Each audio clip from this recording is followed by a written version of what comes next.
Let's go to verse, I'm jumping through here quick this morning. Let's go to verse, let's just read on. He said, now, when's he talking about? Right then. He said, they will become useless. But now, our knowledge is partial and incomplete, and even the gift of prophecy reveals only part of the whole picture. But when the time, when is that time? When was that time?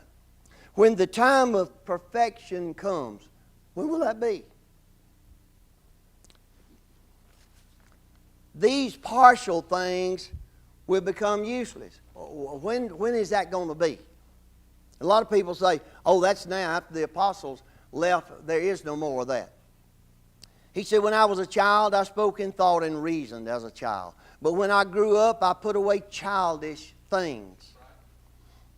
And that's the way a lot of people look at it today. Oh, we don't need that. I do. Still operates in my life, so I don't know. It must be another gift. He said, now, when is now? He's talking about right then. Now we see things imperfectly, like puzzling reflections in a mirror. But then, when is then? We will see everything with perfect clarity. All that I know now is partial and incomplete. But then, when then? I will know everything completely just as God knows me completely. Verse 13, 3 things will last forever: faith, hope, and love.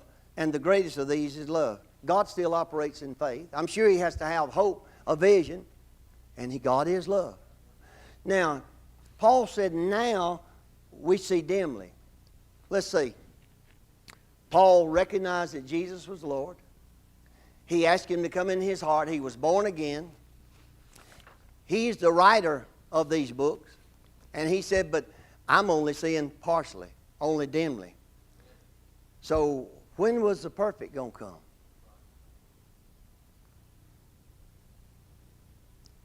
When? Is it going to be here on this earth?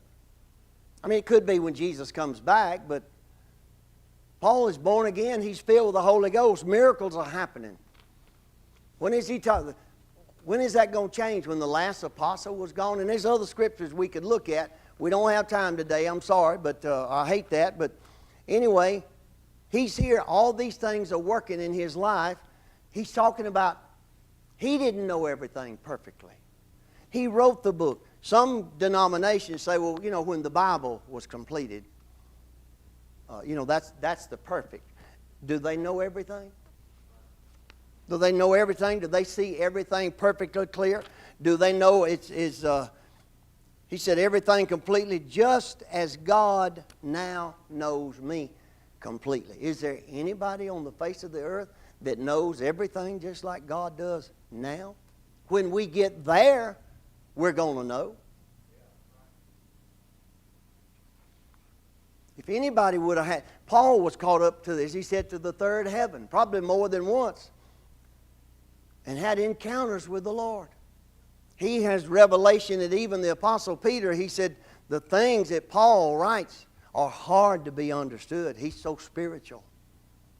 And he said, I don't know it all.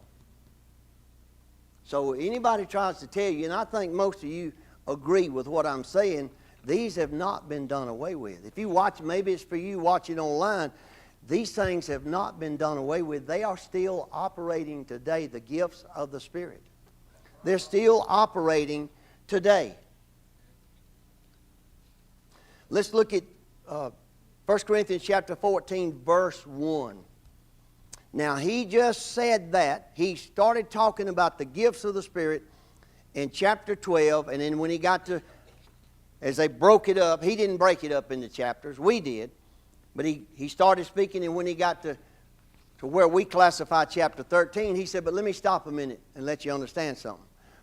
If we don't operate, if our motive, we're not operating, love motivating us, he said, all this is a bunch of hogwash.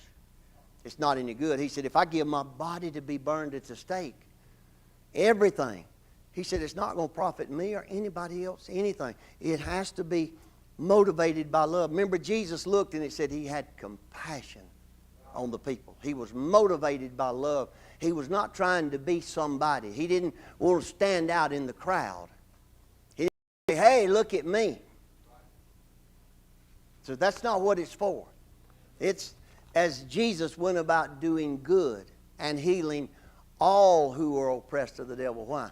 Because love was with him. And then he starts speaking, when he sums that up, he said, but, 1 Corinthians 14:1, he said, let love be your highest goal. If you want to seek something, he said, seek to walk in the God kind of love. We're natural, but we have it in us. And we can operate just like God, because it's there. He planted it. Let love be your highest goal, but